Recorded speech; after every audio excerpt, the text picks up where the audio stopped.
Welcome to my moms kitchen YouTube channel. আজকের recipe আলু ও পটল দিয়ে রুই মাছের ঝোল। একঘেয়েমি মাছের ঝোল না খেয়ে এই রেসিপিটা একবার ট্রাই করে দেখুন। আশা করছি এই সম্পূর্ণ রেসিপিটা আপনাদের ভালো লাগবে। তো চলো ভিডিওটা স্টার্ট করা যাক। প্রথমে আমরা একটা মশলার পেস্ট বানিয়ে নেব। তার জন্য লাগবে গোটা জিরে, গোটা ধনে ও মৌরি, সবগুলোকে ড্রাই রোস্ট করে নিয়ে জল দিয়ে এর একটা পেস্ট বানিয়ে নেব।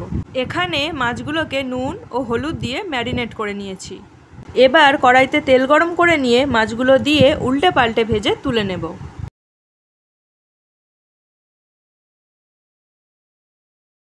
ওই একই তেলে পটলগুলোকেও ভেজে তুলে নেব।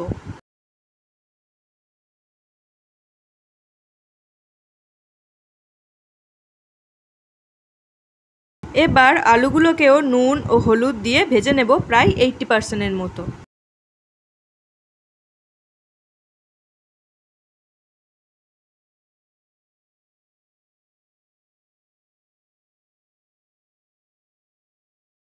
এবার কড়াইতে তেল গরম করে নিয়ে ফোড়নে দেব শুকনো লঙ্কা, 5 ফোড়ন ও তেজপাতা দিয়ে একটু মিশিয়ে নিয়ে দেব কেটে রাখা টমেটোগুলোকে।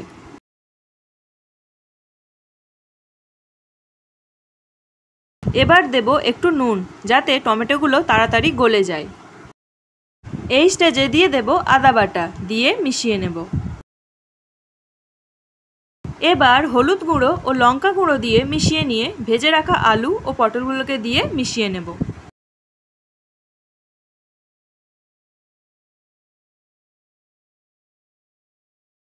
এবার আগে থেকে রেডি করে রাখা মশলার পেস্ট দিয়ে দেব, দিয়ে ভালো করে সবগুলোকে মিশিয়ে নেব। এই স্টেজে দিয়ে দেব পরিমাণ মতো জল দিয়ে ফুটতে দেব।